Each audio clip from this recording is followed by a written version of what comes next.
I'm Ian Toner, and I'm playing Erskine Childers. I'm Leo Byrne, and I'm actually playing two parts. I'm playing Lady Doring, and I'm also playing Sir James Craig.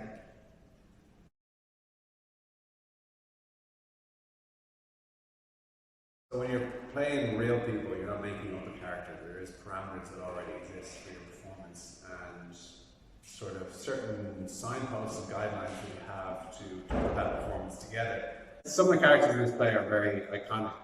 They're characters from history that people coming to see the show already have a very clear idea about. Michael Collins and Winston Churchill, people like that. And I think the characters we're playing less so, in that people won't have as clear an idea in their head. And we, I can speak for myself, I don't have as clear an idea of who that character was coming into the rehearsal process. So we have to figure it out. It's been very interesting to look at and to investigate.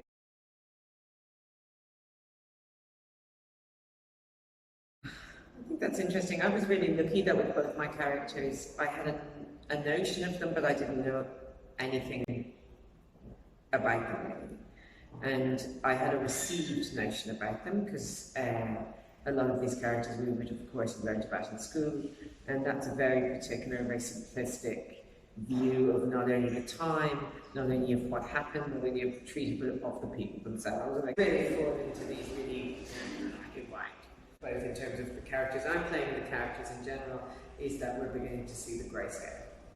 Yeah, I think these characters involved in this particular part of history all led these extraordinary lives. Erskine Childers, my character, was a best-selling novelist. He was a sailor, an adventurer, a diplomat, a politician.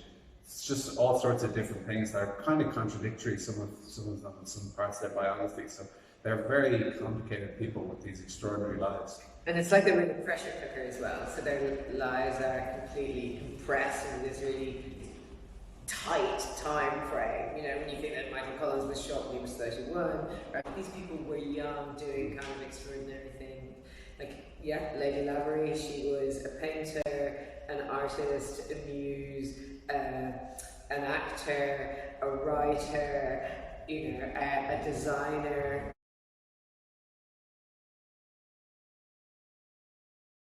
Yeah, I think 100 years on, the ramifications of the treaty are still very evident. But I think what's really interesting with this play is that Colin, the writer, is very aware of the modern parallels and echoes of a country negotiating its way out of its biggest marketplace, and how that is still a very current thing, an idea. He was very aware of Brexit and looking into that. And I mean, those echoes are very present in the play, and that's a really interesting connection that I would never have put together before reading the script. Yeah, but in terms of the people themselves in the room, they didn't all go in as this kind of amorphous group of people with one view, one philosophy, one political view. They had kind of shades of those views, and so of course that makes negotiation both more difficult and easier.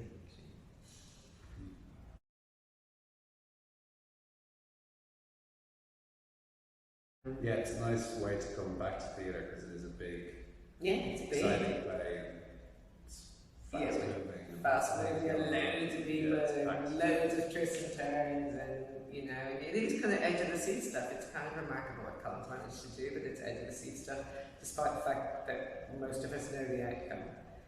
But even prior to the pandemic, I haven't done a show with this amount of characters for ages. Yeah. Like a big burning cast of actors, 12 actors, fantastic design team. In terms of where Fishamble is, even like that's such a historic part of the city, and a lot of these people would have been going in and out of various offices on that very street. So we've been mirroring the thing itself, haven't we? The first read-through was the first day of the first meeting of those negotiations. And the last performance is the night, the 6th of December, is the night they signed the treaty, so we've been kind of mirroring it that way. Yeah, it's great.